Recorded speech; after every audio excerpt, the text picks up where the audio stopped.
All right, so tell us your name. My name is Joshua Clapp.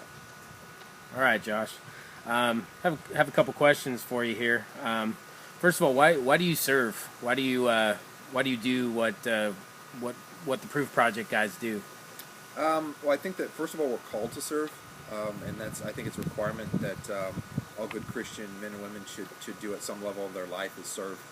I think part of it's also a selfish reason. I really have a good time with all the guys doing it, and I have a great time with the kids that hang out and everybody involved. So I think it's partially because I feel like I'm called to it, and plus it's a good time. Excellent. And how do you hope to impact others by what you guys are doing out there? Um, well, I think that my job is to show up, and that God will kind of take it from there.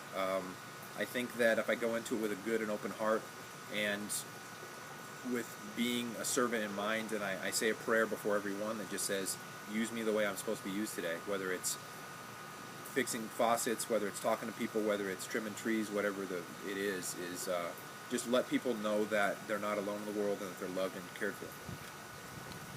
That's awesome. Now, how about yourself? I mean, told us how you how you think it impacts others. What about yourself? What does it do inside you and on your heart? Well, there have been times that I've done it, and it's hard to get up in the morning that Sunday. You have stuff going on, you have a hard work week, you have stuff to do yourself, and a lot of times when you go, you don't realize that what you get from it, but even when you're headed home and you're sweaty and dirty at the end of the day, you just feel good inside. You feel like you connected with people. And one of my weaknesses is I have a tendency to kind of go into a shell a little bit as far as not wanting to get out and involve a lot. And it's kind of nice to have something that gets you up in the morning, sometimes on the weekends, and get you out there. That's great. What would you say the biggest challenge has been that you've faced through serving others? Well, I think the biggest challenge is kind of what I said as far as making it a priority every single Sunday or most Sundays of the month. I think that's a challenge. And then there's also just the logistical challenges of materials and I'm not to get off on a soapbox, but I think it is. I think it is kind of the evil one, kind of putting barriers up there and kind of telling us how bad do you guys want to fight through this to get the jobs done. So I think that's probably the biggest issues is just logistically getting stuff Okay. I've had this question asked to me, and I thought it was a good question. Don't you think you guys aren't in church? You're out in the streets, you're out in the neighborhoods. Don't you miss something? Isn't there some sort of lack of spiritual, whatever you want to call it, rejuvenation, uplift?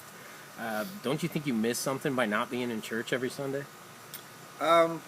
I've actually thought about that and prayed about that as well. I think it depends on where people are at in their lives and what they're willing to do for other people. I think that we do need to be fed, so to speak, and do get rejuvenated. We do lessons, and we do listen to services, and we do have prayer that we talk about when we're doing it on the job sites. However, there's other times when I do feel I'm getting fed more doing that and having natural interactions with people as opposed to the structure of church. And I think there's a lot of times, especially for men in the world, you've got there's some stagnation and some boringness that kind of sits into a lot of churches, which is really for anybody that wants to get involved and has some masculine stuff going in their lives and they're kind of bored with church. This would be a great way to get involved with God and great way to serve others. That's great, man. And how do you know, when you guys are out doing what you're doing, helping, working, whatever it is that you guys are doing that Sunday, how do you know that God is anywhere in this? How do you know that He has anything to do with what you are doing through this project? Well, I think a lot of it is just from what the few projects we've done, what people have actually told us. People have told us, hey, this is great. I feel, God's presence here. And we have prayers and the looks on people's faces, you can definitely tell. It's kind of the old question of people say, how do you know there's a God? I have a feeling in my heart, and I know it's true. And I definitely feel a connection there. And we all hold hands and say prayers at the beginning and at the end, and you can just feel God's presence there. undeniably. That's awesome, man. What if, thinking forward, thinking in the future, thinking of potential, places that this thing that you're doing can go. What do you think would happen? What would it look like? How would things be different if there were proof project type activities in every church, in every city, in every neighborhood? What do you think our community would look like? Well, I think one of the things that I've really been doing in the New Testament is you look at Paul's life, you look at so many of those guys' life. They weren't going to church. They were out in the world working and living and serving other people.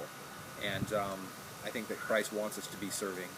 I think a lot of times people get turned off by their own bad experiences with church. And I think that the more we get out into the community and the more that we serve, the more people will look and say, these are a bunch of men and women that aren't trying to be perfect. We're not. We have flaws. We have weaknesses. We're just trying to get through the world the way everybody else is. And just realize that people aren't alone. And I think that communities can really be affected at a very grassroots level, as opposed to come to our church, believe what we believe, stand in line, fall into what we're supposed to do, as opposed to just come as you are, come help and serve people. And I think from ages, little kids all the way up to people that are retired can really get involved in serving in any level. And I think it's a very good way of letting people know that it doesn't have to be in a church to be spiritual. It can be in a community. That's great, Josh. Hey, I really appreciate you taking some time with us, and thanks for what you're doing. I appreciate it. Yeah, thank you.